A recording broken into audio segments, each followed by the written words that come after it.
Muy buenas noches, mi hermana Elizabeth Arriaga. Qué gusto poderte saludar desde acá, mandarte un gran abrazo y bendecirte en el nombre de Jesús. Qué gusto de poderlo hacerlo desde acá. Espero que estés bien, junto ahí con tu hermano, con tu hermosa hija, y que el Señor siga bendiciendo tu vida. Hoy vamos a seguir estudiando. Hoy tenemos nuestro estudio Biblia en mano, donde estaremos tomando la segunda parte del capítulo 3 del libro de Nehemías. Mi querida hermana Lucky de Broy, te bendigo en el nombre de Jesús. Qué bueno poderte saludar y bendecir desde acá. Um, Ani López, qué gusto poderlo saludar. Y qué bueno que nos recuerda de que compartamos este live con las familias, con los amigos, con los conocidos, con aquellos con los que tenemos contacto. Es un gusto y un privilegio poderlo hacer y bendecirlos desde acá. Marilena Minera, qué gusto poderla saludar nuevamente. Le bendecimos en el nombre de Jesús. Mi querida Chatía Donis, qué gusto poderte saludar y bendecir desde acá. Eh, pues hoy vamos a tener la segunda parte del estudio del libro del profeta Nehemías, de capítulo 3, versículos. Hoy vamos a empezar desde 14, nos quedamos en el 13 en el último día, para que tengan listos ahí sus cuadernos, su Biblia, y podamos estudiar juntos la palabra del Señor. Mi querida hermana Celia Victoria, la bendecimos. Qué bueno tenerla ya por acá presente para poder estudiar la palabra del Señor. Antes de iniciar, quiero invitarlos a los que están aquí en Guatemala, ¿verdad? Que este día sábado, desde la 1 de la tarde, va a salir la marcha para Jesús. Va a iniciar desde la Municipalidad de Guatemala y vamos a caminar desde la municipalidad hasta el Parque Central. Son aproximadamente unas 15 cuadras. También no es algo exagerado y creo que no cualquiera de nosotros lo puede hacer. Para que los que quieran acompañarnos nos puedan contactar y podamos caminar juntos, proclamando el nombre del Señor, avergonzándonos del nombre de Cristo, aquel que nos rescató, y proclamar sobre las calles ese nombre que trae salvación. Bendecir nuestra nación. Terminaremos en el Parque Central, le decimos, pero en la Plaza de la Constitución, donde va a haber alabanza, palabra y oración. Por lo que les invitamos desde ya a caminar con nosotros. Si van a llegar allá, hay que llegar desde las 12, desde el mediodía. Hay que llegar con zapatos cómodos. Si tienen una gorra, lleven camisas blancas, playeras blancas, para poder caminar. Que el Señor les bendiga, abuelita Luna. Qué gusto poderla saludar y bendecir desde acá. Bueno, vamos allá a iniciar, ya, porque quiero avanzar hoy, que todavía nos toca un tramo algo largo por estudiar, pero quisiera tomar el tiempo para poderlo hacer de la mejor manera. ¿Están listos para iniciar? Que me pongan manos, que me digan que se están listos ya con sus Biblias, con sus cuadernos, con sus apuntes para poder iniciar. Espero ahí que me digan si ya están listos. Mi querida abuelita, gracias, gracias. También los saludamos a usted hasta allá en Estados Unidos, ¿verdad? Y un gran saludo a su esposo también.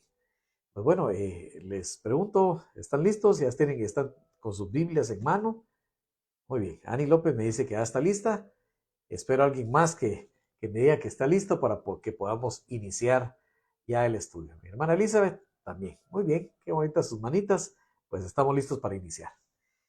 Se recordarán que empezamos a ver la reconstrucción de la reedificación de los muros y cómo Nehemías organizó todo ese trabajo de reedificación. Gracias, Chatía, gracias, Lucky, que ya están listas también. Empezaron el trabajo de reedificación de los muros y de las puertas que daban acceso a Jerusalén.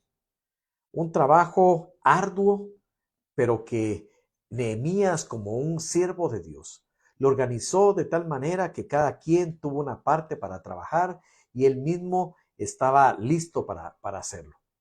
Y estuvimos viendo todos los significados que tenían las puertas y cómo es importante eso para nuestra vida. ¿Qué habla esa reconstrucción para nuestra vida? Dios hace una restauración de nosotros, una restauración de nuestra vida. Hay áreas Mi querido Eric Calvillo, Jaime Vázquez, los saludamos y los bendecimos en el nombre de Jesús. Mi hermana Rosy Toker, muchas bendiciones, te saludo desde acá. Esa restauración que también necesitamos que sea formada en nuestras vidas. Pero nos quedamos en el versículo 13 del capítulo 3. Mi hermana Laila, muy buenas noches y bienvenida. Nos quedamos con la puerta del valle.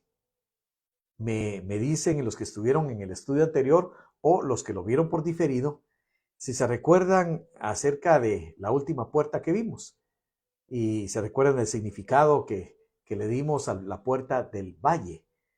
Si alguien me dice, me pone ahí un comentario, cuál fue esa puerta, para saber que tenemos la atención puesta en el estudio. Si alguien lo puede escribir, pues lo puede hacer ahora. ¿Qué significaba la puerta del valle? Que fue la última que vimos, fue en el versículo 13 de capítulo 3, antes de seguir con el estudio, ¿verdad? Espero que haya podido dar a entender los significados que son para nuestras vidas estas puertas. Espero ahí un momentito y vamos a seguir con la lectura del versículo 14 en adelante. Si alguien lo tiene, me lo escribe. Nos vamos a detener un momentito. ¿Qué significa la puerta del valle? Que está en el versículo 13. Lo dimos en el estudio anterior. Ani López dice, símbolo de la prueba. Muy bien, así es, símbolo de prueba. Pero también del poder de Dios que nos sostiene en medio de las pruebas. Muy bien, Ani, muy bien. 100 puntos. Le bendecimos en el nombre de Jesús. Empezamos. Entonces seguimos ya con el versículo 14. Vamos a ver quién más. Laila Rodríguez y Luque de Broy. Luque de Broy, símbolo de prueba, muy bien. Y Laila significa prueba, muy bien. Muy bien. Alice Ovalle también escribió. Dice, buenas noches, bueno, nos está saludando por acá, muy bien.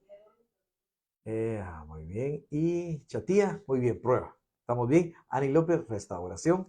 La restauración, sí, de nuestra vida a través de la prueba y de sostenernos en la mano de Dios. Seguimos, entonces vamos a iniciar versículo 14. Abuelita Luna, antes de iniciar, es la puerta que nos protege de que seamos derribados. ¿Está bien? Muy bien, abuelita Luna. Seguimos, versículo 14. Reedificó la puerta del muladar. Malquías, hijo de Recab, gobernador de la provincia de Bet-Hakerem. Él la reedificó y levantó sus puertas, sus cerraduras y sus cerrojos. Salum, hijo de Corjose, gobernador de la región de Mizpa, restauró la puerta de la fuente. Él la reedificó, la enmaderó, levantó sus puertas, sus cerraduras y sus cerrojos, y el muro del estanque de Siloé hacia el huerto del rey y hasta las gradas que descienden de la ciudad de David. Después de él, restauró Nehemías, hijo de Azbuc, gobernador de la mitad de la región de Bet-Sur, hasta delante de los sepulcros de David, y hasta el estanque labrado y hasta la casa de los valientes. Tras él restauraron los levitas Rehum, hijo de Bani, y junto a él restauró Hasabías, gobernador de la mitad de la región de Keila, por su región. Nos detenemos aquí para poder ver. Entonces la siguiente puerta que fue restaurada fue la puerta del muladar, que fue levantada por Malquías, que era hijo del gobernador de la provincia de Bet-Hakerem. La puerta del muladar decían del muladar porque era donde sacaban los desechos de la ciudad para ser quemados. Por eso le decían del muladar. Y tiene una importancia muy grande también para nosotros, porque la restauración de esta puerta significa en la parte espiritual que nosotros también tenemos que sacar todo aquello que ha sido algo que no ha sido bueno para nuestra vida. Hay basura en nuestra vida, para hablarlo directamente, ¿verdad? Basura en nuestra vida que debe ser desechada. Actitudes, pecados, pensamientos que deben de ser sacados de nuestra vida. Por eso es importante esta puerta, porque no podemos dejar que dentro de nuestra vida, dentro de este templo que Dios nos dio, es el templo del Espíritu Santo, permanezca sucio, permanezca asqueroso. Hay un libro que yo leí hace mucho tiempo, era un libro de liberación que se llama Cerdos en la Sala. No sé si alguno de aquí lo leyó en algún momento. Pero hablaba que en una casa normalmente queremos mantenerla limpia. Es donde nosotros vivimos, donde nos sentamos, donde dormimos, donde comemos. Y si de repente dejaran la puerta abierta y se metieran unos cerdos que vienen llenos de barro, lodo, excremento, y se meten a tu casa, a tu sala que tenías limpia, lo primero que haría cualquier persona en su sano juicio sería sacarlos y luego limpiar y sacar toda la suciedad que hicieron. Pues esa es nuestra vida. En el caminar de la carne, en el caminar de nuestros propios deseos y anhelos, vamos llenando nuestra mente, nuestro corazón, nuestro caminar con cosas que no deberíamos tener. Que si lo vemos a través de la palabra de Dios, son trapos de inmundicias. Cosas que no se deben tener, cosas que ensucian la casa, así como esos cerdos del ejemplo que acabo de dar, que vienen a ensuciar el templo del Espíritu Santo. Y deben de ser sacados, deben de ser expulsados. Y a esto se refiere la puerta del muladar. Ese levantar, restaurar de esa puerta, es restaurar el lugar donde debe salir todo aquello que ha ensuciado nuestra vida durante tanto tiempo, durante tantos años, durante meses o durante días.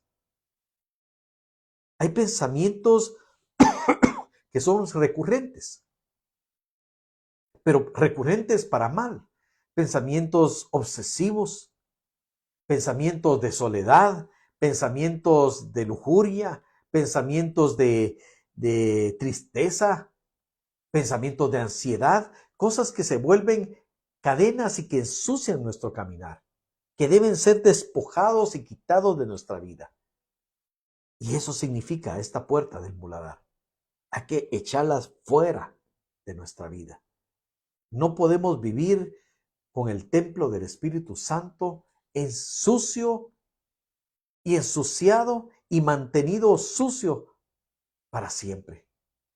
Porque la palabra de Dios ha venido a nuestra vida y la palabra es la que limpia nuestro caminar, porque nos hace ver lo sucio que estamos y lo que necesitamos sacar de nuestra vida.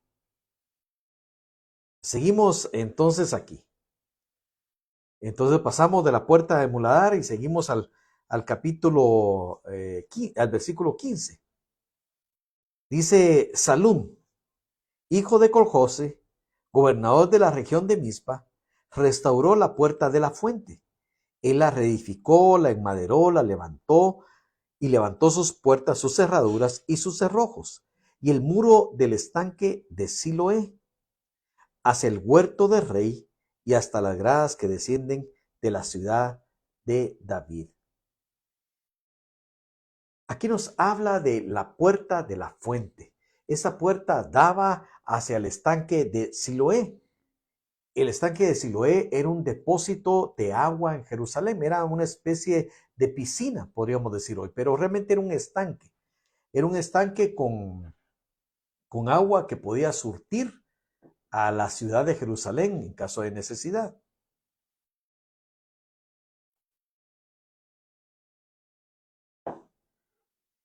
Y era muy conocido.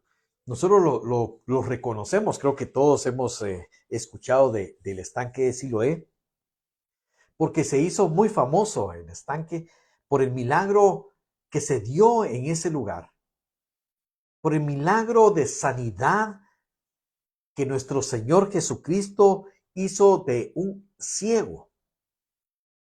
Y eso está relatado en el Evangelio de Juan, capítulo 9, del versículo 1 al 11. No lo vamos a leer ahorita, pero creo que todos conocemos esa historia del estanque de Siloé. Pero lo importante aquí, vamos a ver varias cosas. El nombre Siloé significa enviado. Y, y miren qué importante. Siloé significa enviado. Y el milagro más famoso que se dio ahí es la sanidad del ciego. Pero ¿cómo se dio esa sanidad del ciego? Cuando el ciego obedeció. Cuando el ciego obedeció lo que Dios le dijo, fue él y recobró la vista. Él fue enviado por Cristo y al obedecer el llamado de Dios, la voz de Dios, él recobró la vista. Un milagro poderoso sucedió sobre esta persona. En ese estanque de Siloé, entonces suceden dos cosas. Uno, esto nos recuerda que nosotros hemos sido enviados por Dios. No solo hemos sido llamados por Dios, sino también hemos sido enviados por Dios. Algunos se quedan en el llamado de Dios. Dios nos llama y nos llama con voz de amor que vengamos a Él. Que vengamos primeramente para salvación, pero nos sigue llamando cada vez que nos alejamos de Él, nos sigue llamando para que volvamos al camino, para que no nos separemos de Él. Pero no solo somos llamados para permanecer junto a Él, también somos enviados para llevar el mensaje de salvación. Y esto es sumamente importante, porque la restauración de la puerta de la fuente que daba al estanque de Siloé nos recuerda el llamado de Dios y la misión en la cual Dios nos envía. Ustedes se recordarán que a sus discípulos, a los que luego se llamó apóstoles, los envió, mira, de dos en dos. Y los envió con autoridad y les delegó poder y autoridad.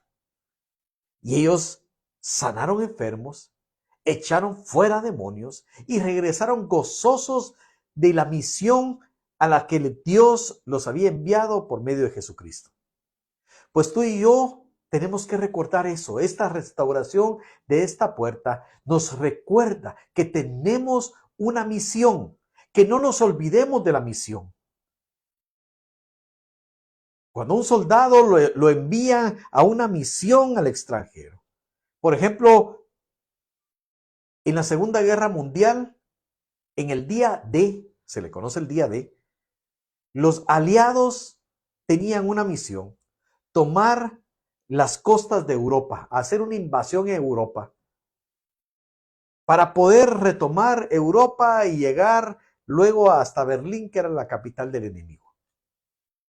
Pero si estos hubieran llegado allí y se hubieran olvidado de su misión, ¿para qué estaban ahí? Y se hubieran dedicado, bueno, mejor nos vamos para España, mejor regresamos por otro lado, o nos gusta más, mejor regresar a Italia. Nunca hubieran terminado su misión los soldados, por lo que habían sido enviados. Tú y yo tenemos una misión en esta tierra. Es anunciar las virtudes de aquel que nos llamó de las tinieblas a su luz admirable. Y eso no lo tenemos que olvidar nunca. Ayer estuvimos con mi esposa en el funeral de una hermana muy amada, la hermana Josefina. Una mujer que dejó marcada generaciones como maestra de escuela dominical, como tutora, como consejera.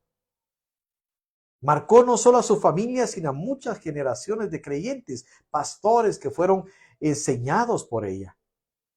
Porque nunca olvidó la misión. Claro, ella era madre, era abuela, era esposa, pero nunca olvidó la misión por la que Dios le envió a esta tierra. Y terminó la carrera gozosa, habiendo terminado aquello, habiendo alcanzado aquello por lo que ella fue alcanzada. Bueno, continuamos aquí, porque si no nos vamos a tardar mucho con las puertas y todavía tenemos que avanzar. Si hay dudas, preguntas, comentarios, me lo pueden hacer saber y vamos, aquí me puedo detener un momentito porque nadie nos está corriendo. Lo importante es que comprendamos la riqueza de lo que Dios quiere hacer en nuestra vida y está haciendo ya en nuestra vida. Versículo 16. Dice así. No hay comentarios, continúo. Después de él, restauró Nehemías, hijo de Azbuc, gobernador de la mitad de la región de Bet-Sur, hasta delante de los sepulcros de David. Bueno, aquí ya nos habla de Nehemías, le reconstruyendo. Y dice que él reconstruyó hasta delante de los sepulcros de David, hasta el estanque labrado y hasta la casa de los valientes. Esta parte la levantó el gobernador, el que tenía una autoridad de gobierno. Y a él le fue determinado que levantara el lugar donde estaban los sepulcros de David. O sea, los sepulcros de David era el lugar donde estaban enterrados los reyes, David y su descendencia. Aunque no está muy claro exactamente la ubicación arqueológica donde fue enterrado David, sí se sabe que estaba enterrado dentro de la ciudad de Jerusalén. Ahí incluso estaba enterrado también Salomón. Y entonces eso tenía una importancia simbólica muy grande, porque tenía que ser restaurada la autoridad. Tenía que ser restaurado ese poder delegado de Dios para gobierno. Nuestra vida ha habido momentos, y estoy seguro porque todo nos pasa, que probablemente perdimos rumbo en algún momento. O hubo personas que se enseñorearon sobre nosotros de una manera que no era la correcta. O hemos perdido autoridad en ciertas cosas por el pecado o por no hacer las cosas en la forma correcta. Pero Dios viene a restaurar la autoridad de Dios y nos la delega en nosotros, para que nosotros seamos restaurados como verdaderos hijos de Dios, con autoridad y con poder delante de las tinieblas, para que nosotros podamos caminar con una vida de autoridad, porque los demás puedan ver en nosotros una vida de testimonio, y ese mismo testimonio de santidad da autoridad delante de los demás. Pero no solo eso, porque Dios ha delegado una autoridad espiritual en ti y en mí. Autoridad de rey, autoridad de sacerdote. ¿Para hacer lo que nos da la gana? No. Para administrar los dones de Dios. Para poder hacer y entrar en los planes de Dios y hacer lo que tenemos que hacer, como lo hizo Nehemías. Nehemías se le dio autoridad para llevar a cabo la obra, y sobre ella él tenía autoridad, y Dios lo respaldaba. Tú y yo tenemos autoridad delegada de Dios, y Dios te respaldará en aquello que tú caminas en la voluntad de Dios. En lo que no caminas en la voluntad de Dios, no. Pero en lo que caminas en su voluntad, el respaldo de Dios irá contigo. Irá contigo.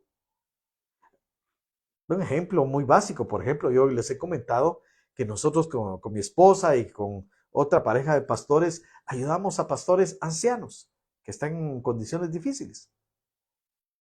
Y a veces ha sido un poquito difícil en nuestra propia economía, tal vez no tiene lo suficiente para poder llevarlo a cabo, pero siempre, siempre, siempre viene la provisión para llevarles una ayuda a estos siervos de Dios que Dios nos puso a ayudar.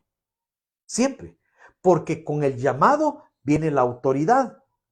Cuando somos enviados, Dios también nos da la autoridad y nos da el respaldo. Y nunca nos dejará solos. La autoridad de Dios sobre ti debe ser restaurada. ¿Y cómo se restaura la autoridad? Con una vida de obediencia y de santidad. Obediencia a la palabra de Dios, obediencia a lo que Él nos dice acerca de nuestra propia vida, y eso llena nuestra vida de una autoridad espiritual que debe ser restaurada. Amén. Amén. Espero que me esté dando a entender, ¿verdad? Y con respecto a esto, si hay dudas, comentarios, pueden hacerlo. Yo me detengo, no hay problema, ¿verdad? Para poder explicar a cabalidad estas cosas. Luego nos dice pasamos al versículo 17. Y dice, tras él restauraron los levitas, Rehum, hijo de Bani, y junto a él restauró Hasafías, gobernador de la mitad de la región de Kela, por su región. Después de él restauraron sus hermanos Babai, hijo de Genadad, gobernador de la mitad de la región de Keila. Junto a él restauró Eser, hijo de Jesúa, gobernador de Mizpa, otro tramo, frente a la subida de la armería de la esquina. Y entonces aquí vemos que los levitas, que eran los que servían al templo, ¿verdad? Y dice que ellos vinieron y empezaron a restaurar hasta que llegaron a la subida de la armería. Ellos restauraron la armería. Vamos a ponerme, el armería es el lugar de las armas. Y miren, tan importante, porque en lo espiritual, Dios nos provee de armas espirituales.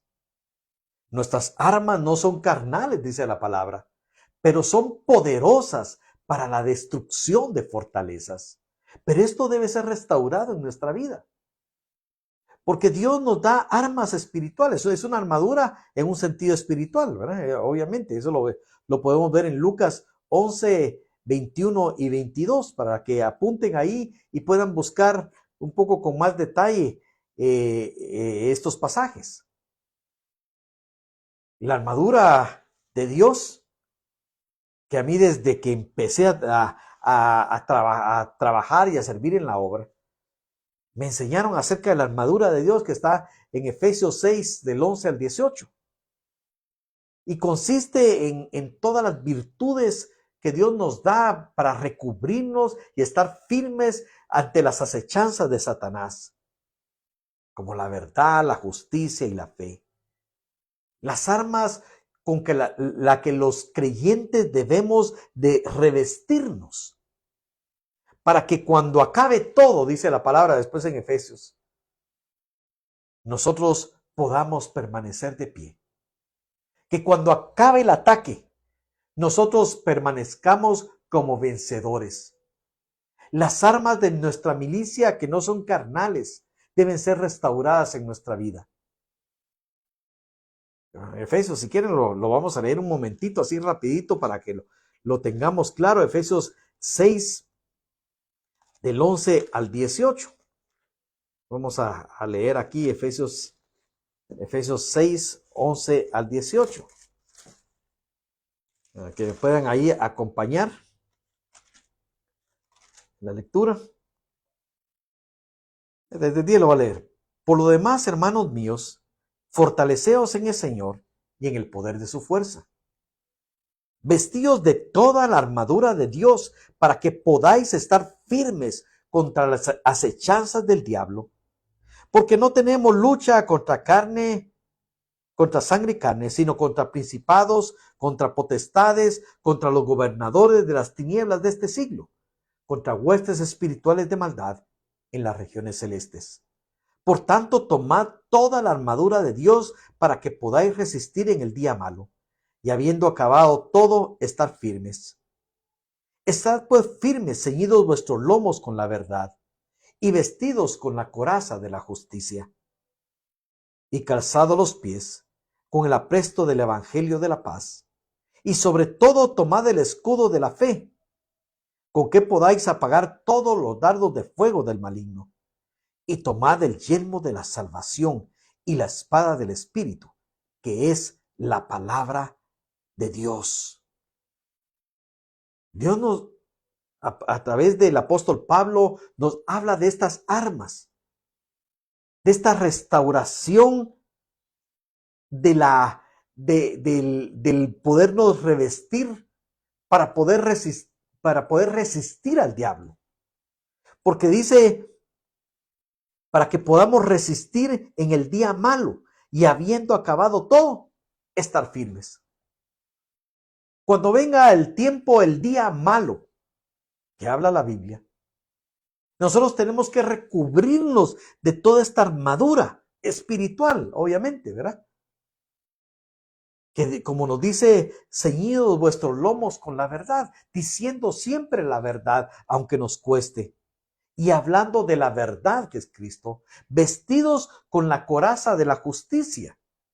Primero, que hemos sido justificados por Cristo y que somos justos delante de Dios, y a través de esa justicia imputada en nosotros por el sacrificio de Cristo, nosotros poder llevar esa justicia y caminar en justicia delante de los demás, calzados los pies con el apresto del evangelio de la paz.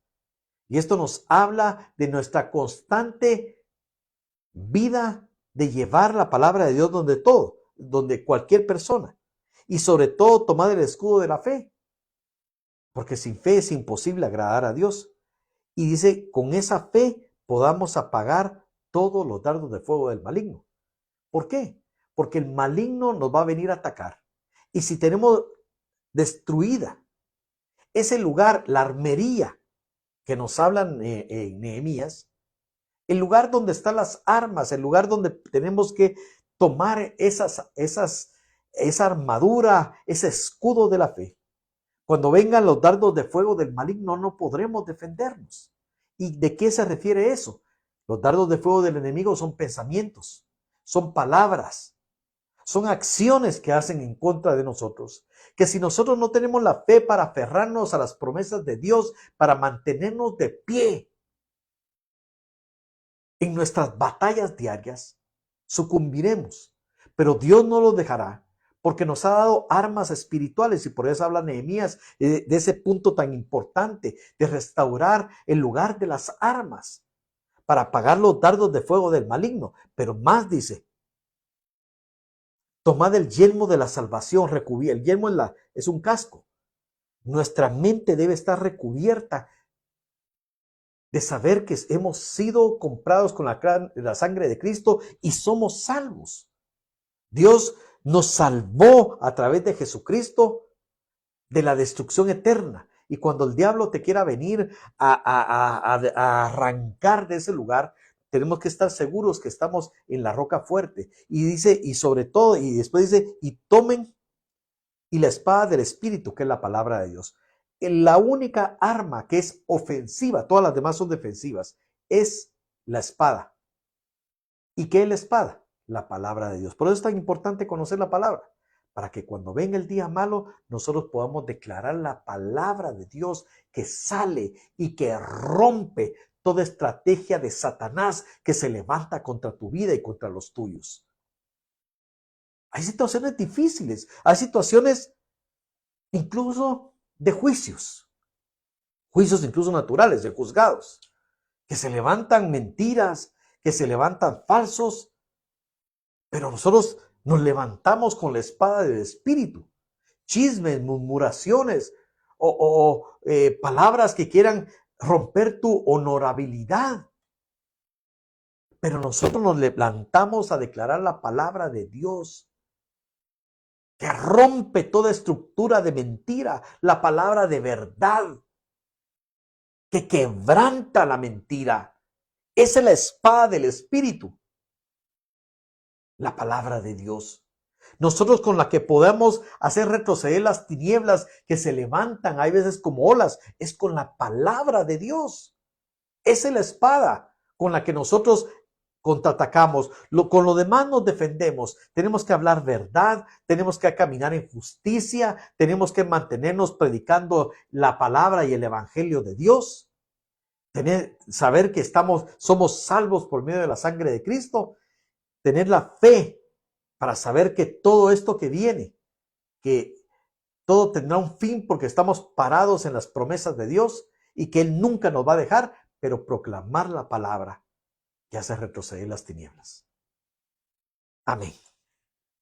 Bueno, seguimos porque yo creo que aquí va para más la situación, ¿verdad? Pero entonces nos quedamos en el versículo 19 de Nehemías 3:19. Regresamos aquí. Y dice el versículo 20, después de él, Baruch, hijo de Sabai, con todo fervor restauró otro tramo desde la esquina de la puerta de la casa de Eliasib, sumo sacerdote, eh, y tras él restauró Meremot, hijo de Urías, hijo de Cos, otro tramo, desde la entrada de la casa de Eliasib hasta el extremo de la casa de Eliasib. Después de él restauraron los sacerdotes, los varones de la llanura. Después de ellos restauraron Benjamín y a Jasub frente a su casa. Y después de ellos restauró a Azarías, hijo de Maasías, hijo de Ananías, cerca de su casa. Después de él restauró Binui, hijo de Genadad, otro tramo desde la casa de Azarías hasta el ángulo entrante del muro y hasta la esquina. Palal, hijo de Usaí, enfrente de la esquina, y la torre alta que sale de la casa del rey, que está en el patio de la cárcel. Después de él, Pedaías, hijo de Paros, y los sirvientes del templo, que habitaban en Ofel, restauraron hasta enfrente de la puerta de las aguas, al oriente, y la torre que sobresalía. Bueno, entonces aquí empieza una serie de reconstrucciones hasta llegar a la puerta, dice aquí, a la puerta de las aguas.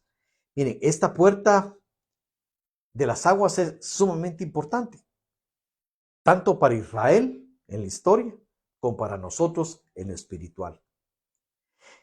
La puerta de las aguas le decían, porque estaba frente a un manantial, el manantial de Gibón. Entonces ahí generalmente entraban con el agua o pasaban muchos acarreando agua, por eso le decían la puerta de las aguas. Pero también esa puerta de las aguas tenía una función muy importante porque se veía como un encuentro para la lectura pública de la ley de Dios a la congregación de Israel. En ese lugar era donde se proclamaba, había lectura pública de la ley de Dios. Y esto está en Esdras. No lo vamos a leer ahorita porque sería muy largo. Pero Esdras, cuando vino la primera oleada del exilio de Babilonia para restaurar el templo de Dios, Esdras convocó al pueblo y llevó nuevamente los textos de la ley. Y ahí reunió al pueblo y dice que hicieron una tarima frente a la puerta de las aguas e hicieron un púlpito ahí. Y Esdras habló la ley a todo el pueblo y el pueblo cayó postrado en reverencia ante la palabra de Dios. Y esto es importantísimo, porque esto significa, realmente esta puerta a las aguas significa una renovación, significa la purificación a través de la palabra de Dios. Y miren, Esdras leyendo la ley ante el pueblo en ese lugar. Ustedes lo podrán leer en el libro de Esdras. Pero cuando Esdras leyó la palabra, el pueblo entendió en qué situación estaban. Y el pueblo ahí se arrepintió y fue purificado por la palabra de Dios. Eso es importante. Mira, Juan capítulo 15, versículo 3, nos dice, Jesús le habla ahí a sus discípulos y le dice, ya ustedes están limpios por la palabra que les he hablado. Juan 15:3. Ustedes ya están limpios por la palabra que les he hablado. Esta puerta de las aguas significa la purificación por medio de la palabra de Dios. De hecho, Esdras es en ese tiempo, tal vez uno de los personajes más importantes de toda la historia del Antiguo Testamento. Porque según muchos historiadores, dice que el que compiló todo lo que hoy conocemos prácticamente, o una buena parte de lo que conocemos como Antiguo Testamento, lo compiló el sacerdote Esdras después del exilio. Él fue y agrupó todos los rollos de los profetas, de lo que era inspirado por Dios, Esdras, y lo leyó al pueblo e instruyó al pueblo con la palabra para que fueran purificados por esa bendita palabra de Dios. Cuando leemos la palabra de Dios, cuando se predica la palabra de Dios, la palabra de Dios, no historias, no filosofías, no ideologías, no otras cosas. Cuando la palabra de Dios se predica, cuando se lee la palabra de Dios, es agua purificadora que limpia tu mente y tu corazón. De hecho, yo les voy a recomendar algo que está bendiciendo mucho mi vida. Ustedes pueden bajar una aplicación que se llama Lectura Pública de la Biblia. Es una aplicación gratuita. Se llama Lectura Pública de la Biblia. Y es la Biblia hablada.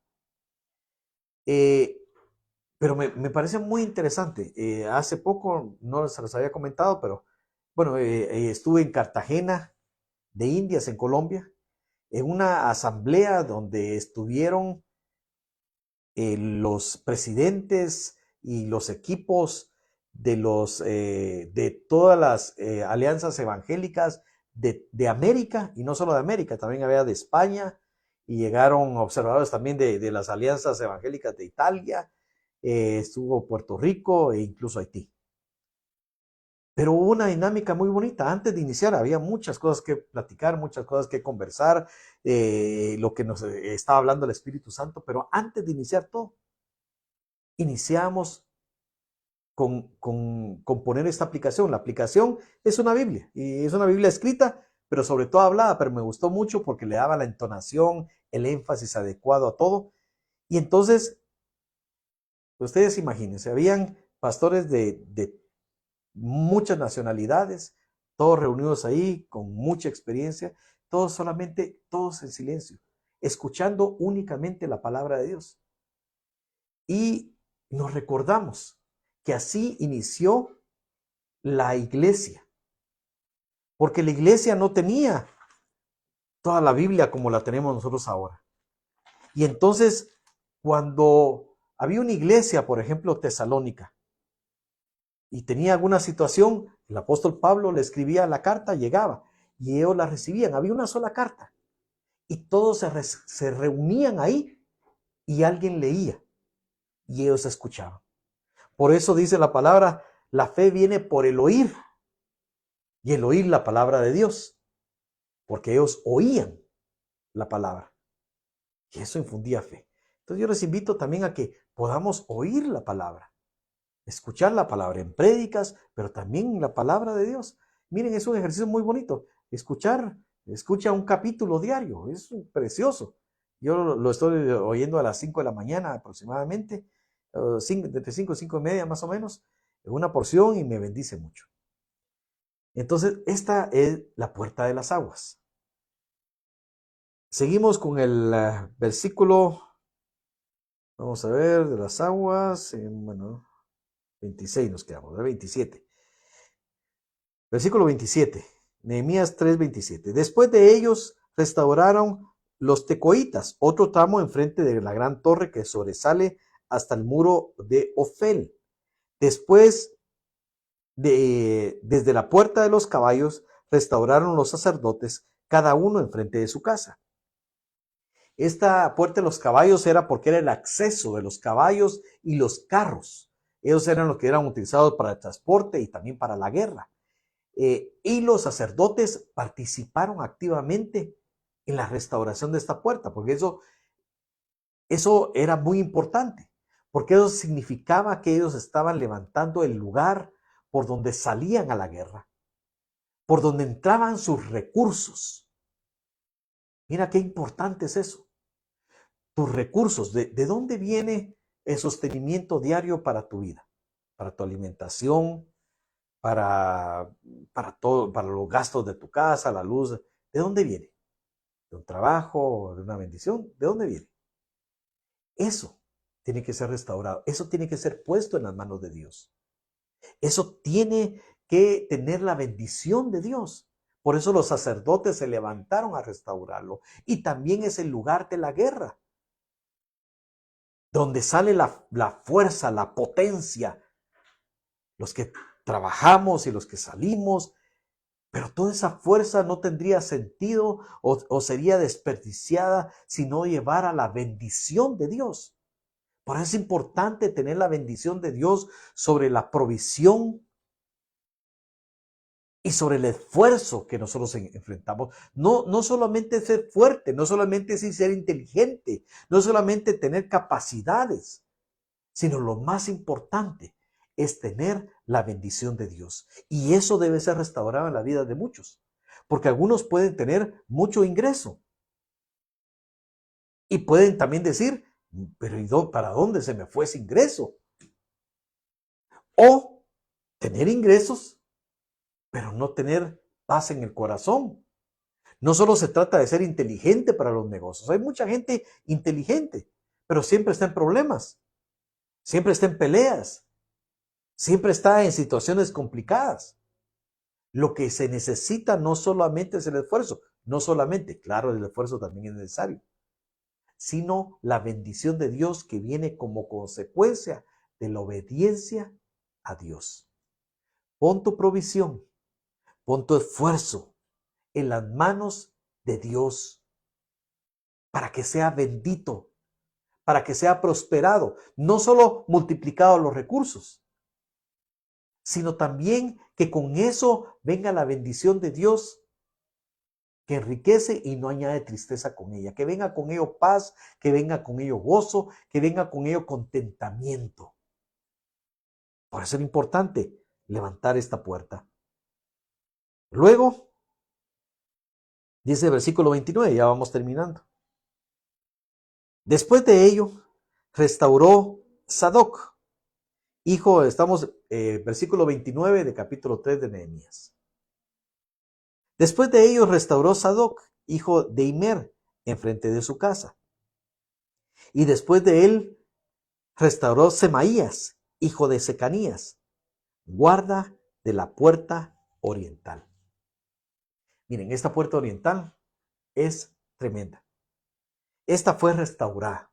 Esta puerta oriental también le dicen en Jerusalén, todavía está ahí, le dicen la puerta dorada o la puerta de la misericordia. Así le llaman.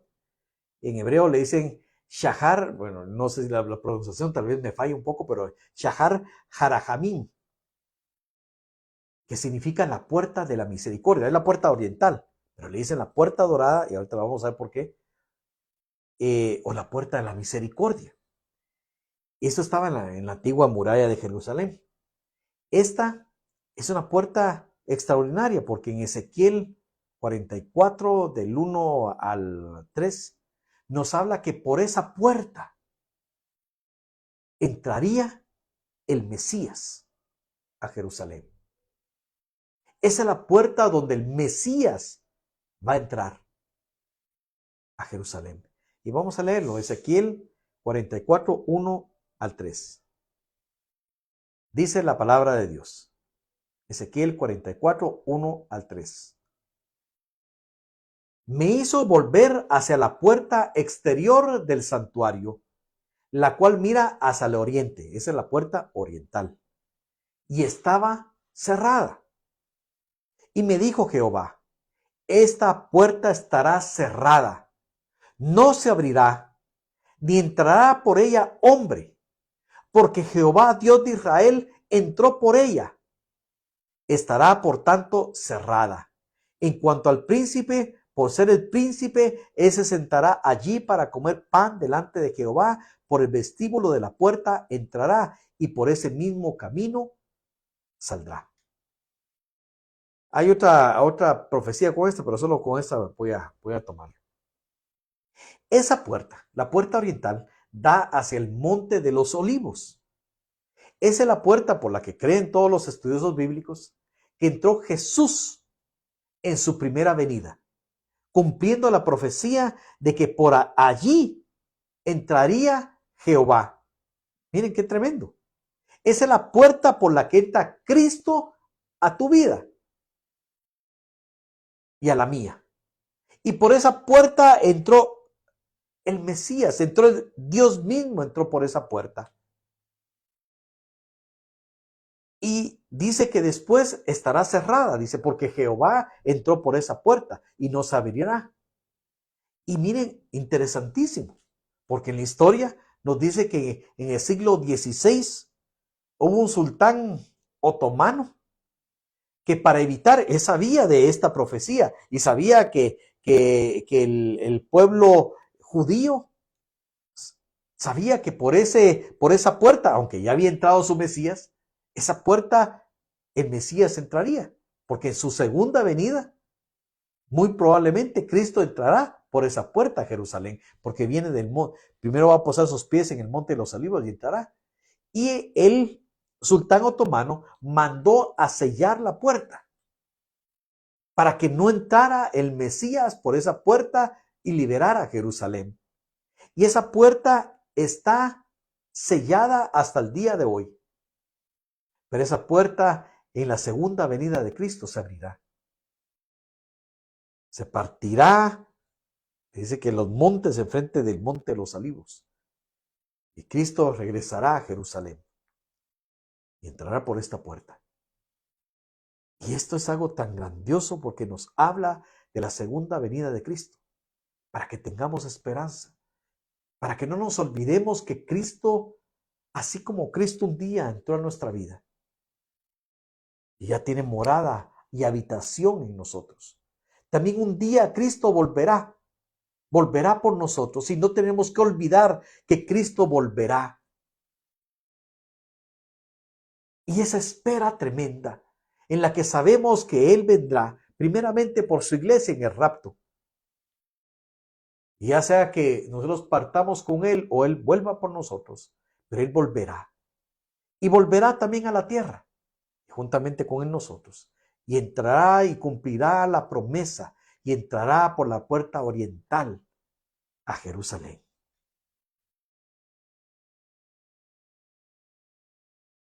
Seguimos para ir terminando. Dice el versículo 30, tras él Hananías, hijo de Sehemías, y Hanún, hijo sexto de Salaf, restauraron otro tramo. Después de ellos restauró Mesulam, hijo de Berequías, enfrente de su cámara. Después de él restauró Malquías, hijo del platero, hasta la casa de los sirvientes del templo y de los comerciantes enfrente de la puerta del juicio, y hasta la sala de la esquina. Y entre la sala de la esquina y la puerta de las ovejas restauraron los plateros y los comerciantes. Y aquí se termina de cerrar las murallas. La última puerta que se restaura es la puerta del juicio.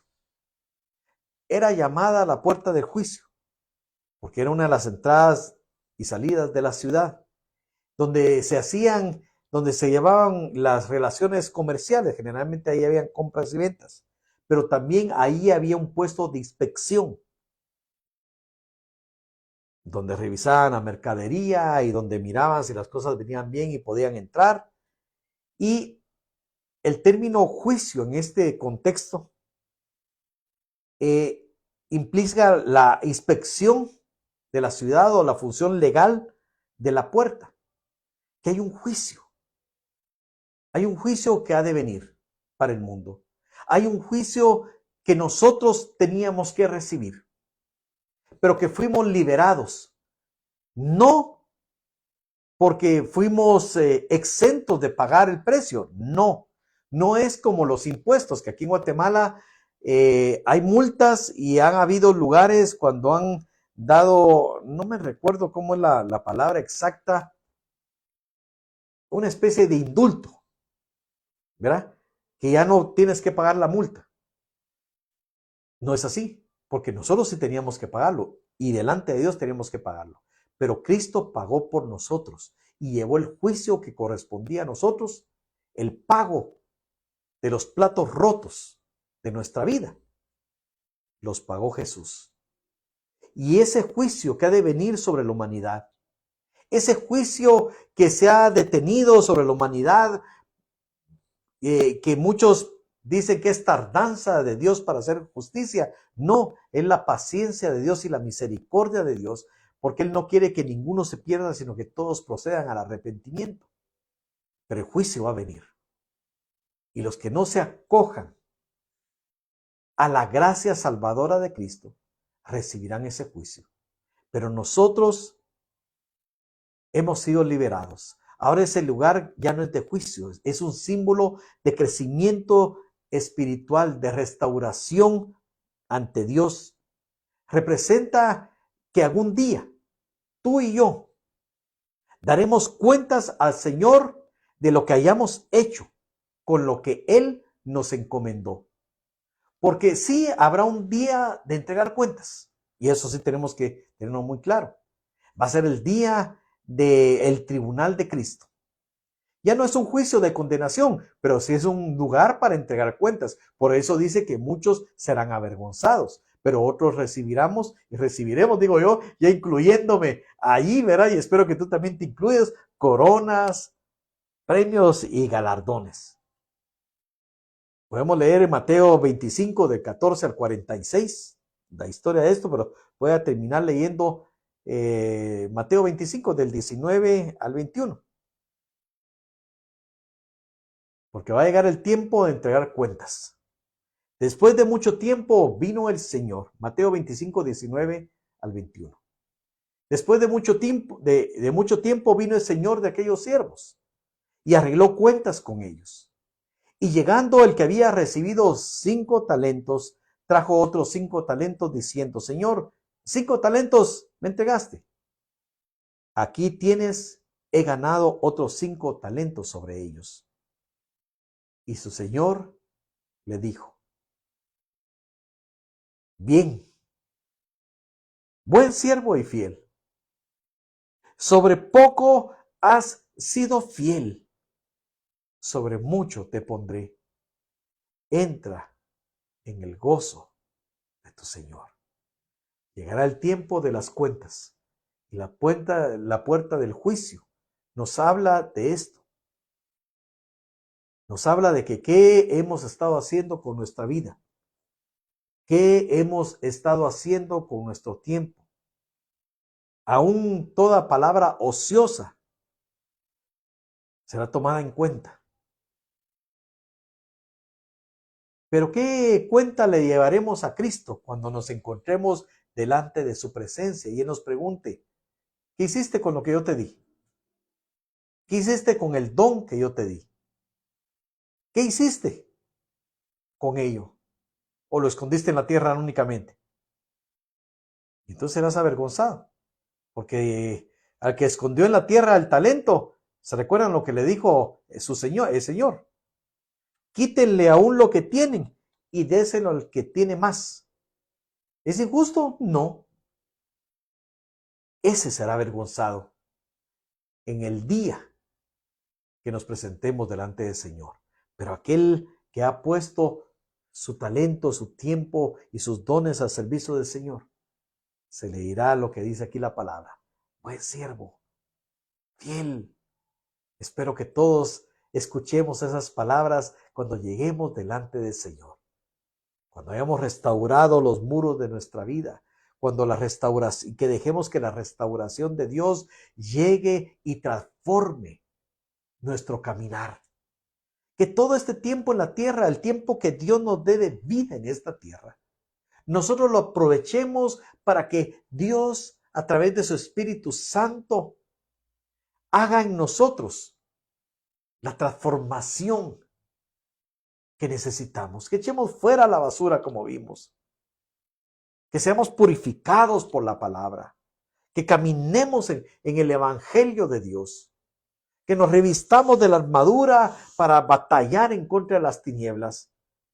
Que les mostremos a los demás el camino a Cristo, para que cuando lleguemos allá, gocemos de las recompensas del Señor. Vamos a orar. Mi Dios santo, gracias, Señor, te doy por el tiempo que me permitiste poder haber llevado la palabra a tus hijos para que fueran limpiados con tu palabra. Señor, restaura nuestra vida, restaura los muros caídos de nuestra vida, el pecado en el que caímos que hizo que se voltearan esos muros. Hoy nos arrepentimos, Señor, nos volvemos a ti, Señor, y que tu Espíritu Santo nos ayude, Señor, a caminar en la obediencia para que sean restauradas cada una de estas áreas de nuestra vida. Gracias, bendito Dios, por tu misericordia, por tu amor, por tu paciencia para con nosotros. Gracias, Señor, por esa misericordia que ningún ser humano tendría para con nosotros, pero tú la tuviste. Por el amor que nos has mostrado, por el amor eterno que nos conduce hasta la eternidad contigo. Gracias te damos, en el nombre de Jesús. Amén y amén. Les bendigo en el nombre de Jesús. Mi querida Ruti, no te había visto. Te bendigo, mi hermana amada, en el nombre de Jesús. Hermana Débora Luz, la bendecimos también en el nombre de Jesús. Qué gusto haber compartido con ustedes la palabra. Comparte la palabra, compártela. Y les vuelvo a recordar a los que no estaban que este sábado aquí en Guatemala tenemos la marcha para Jesús que sale a la 1 de la tarde de la Municipalidad de Guatemala para caminar hasta el Parque Central, para que nos acompañen. Si quieres ser parte de la caminata, contáctanos para que caminemos juntos. Hay que estar desde el mediodía. Son 15 cuadras. Hay que llevar calzado cómodo, camisa blanca y caminar y proclamar el nombre de Jesucristo. Que el Señor les bendiga. Si quieres apoyar al ministerio, mandar tus diezmos y ofrendas, puedes contactarte con nosotros. Muchas bendiciones a cada uno de ustedes. Mi hermana Marilena, le bendecimos. Mi hermana Lucky de Broy, qué gusto poderla saludar. Mi hermana Elizabeth, mi hermana Rosy, les amamos y les bendecimos en el nombre de Jesús. Un gran abrazo para todos. Mi hermana Laila, muchas bendiciones. Me alegra mucho de poderla saludar nuevamente. Gracias y bendiciones a cada uno. Que tengan una hermosa noche en el nombre de Jesús. Amén. Desde Chiapas, saludos, mi hermana Ruth, y bendiciones.